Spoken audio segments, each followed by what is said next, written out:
There comes a moment when the world goes silent, when the laughter fades, the voices drift away, and you're left alone with the sound of your own mind. Most people panic there. They mistake silence for emptiness. But isolation is not a void, it's a mirror. And in that reflection you face what you've been running from. Solitude strips you bare. It dismantles illusions, tears down identities built for approval, and leaves only the truth, raw, unguarded, merciless. You begin to see what's real, what's weak, what's still unbroken. Marcus Aurelius once wrote, "Nowhere can man find a quieter or more untroubled retreat than in his own soul." He wasn't escaping life, he was returning to himself. Because when the noise dies, clarity is born. When the crowd disappears, your spirit begins its apprenticeship in strength. Stop fearing the quiet. Stop confusing loneliness with loss.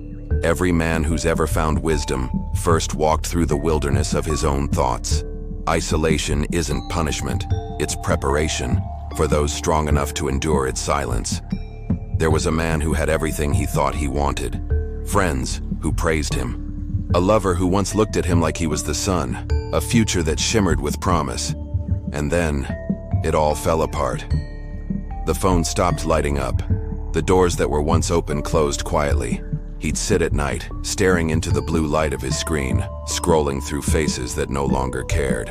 At first he fought it, trying to fill the silence with anything that would drown out the ache. Music, messages, noise. But the silence always returned, heavier, more alive, like it was watching him. Weeks passed, and something inside him began to shift.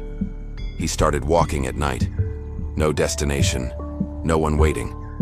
The city lights flickered against the wet pavement, and for the first time he noticed their beauty. The air was cold, the loneliness sharper. But within that emptiness, a strange calm emerged. He stopped running. He started listening, and in that stillness he met someone he hadn't seen in years, himself. No mask, no performance. Just the quiet presence of a man beginning to rebuild. Because sometimes, life takes everything away. Not to punish you, but to show you what can never be taken again. In the quiet, the mind becomes a battlefield. Every regret, every mistake, every ghost you've avoided, they rise. And this is where most men break. Because solitude has no mercy for illusions. It forces you to confront the empire within, the one ruled by fear, pride, and doubt. But the Stoics knew something that most of the world forgot. Isolation isn't punishment, it's purification. It's the fire that burns away everything false. Marcus Aurelius understood this when he wrote to himself, "Look well into yourself. There is a source of strength which will always spring up if you will always look." He wasn't searching for peace in others. He was forging it within himself. That's the essence of Stoicism. To face reality, not escape it.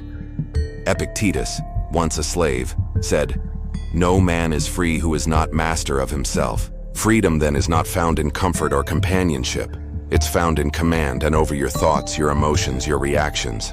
The Stoic doesn't beg for calm. He builds it through discipline. He doesn't crave approval. He earns self-respect through mastery.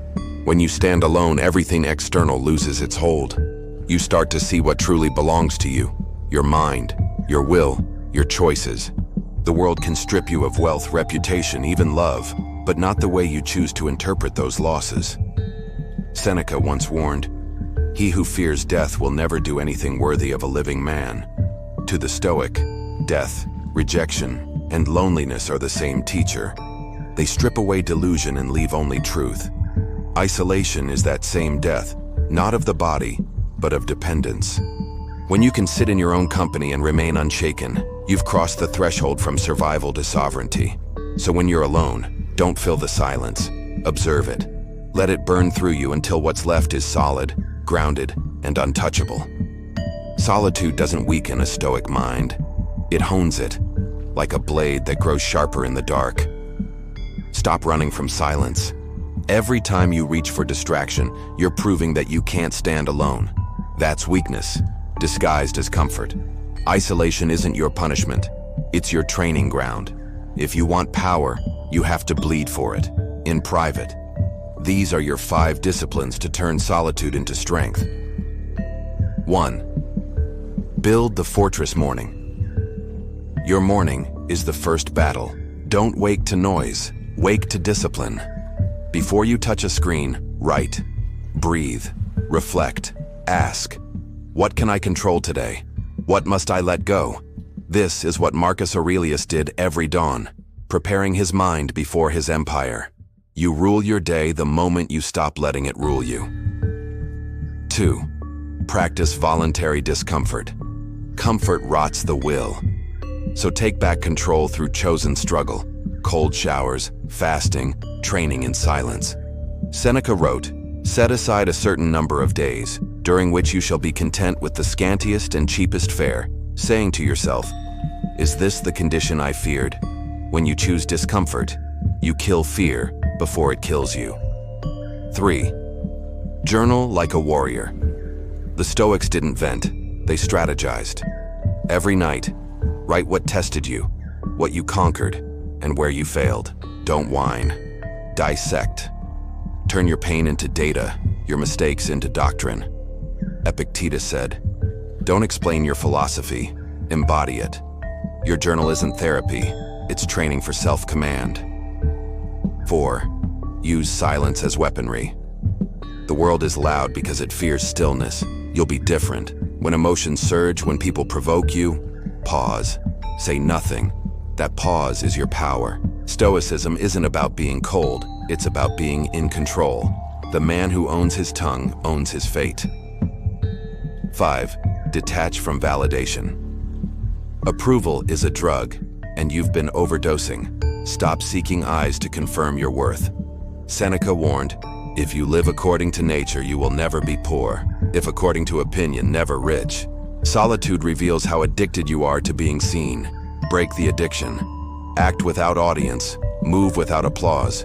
When you no longer need the world to clap, you've already won. Solitude is not a curse. It's the arena where the false self dies, and the real one takes the throne. When you walk out of that silence, you won't just survive isolation. You'll command it. There will come a time when no one answers your calls, when the world moves on without you, and you'll stand there, wondering if you've been forgotten. That's when you must remember. This is the initiation. The silence you fear is the doorway to your rebirth. Solitude is not exile, it's coronation. It's where men shed their dependence, their weakness, their need to be understood, and rise into something untouchable. Because once you've made peace with being unseen, no one can control you again.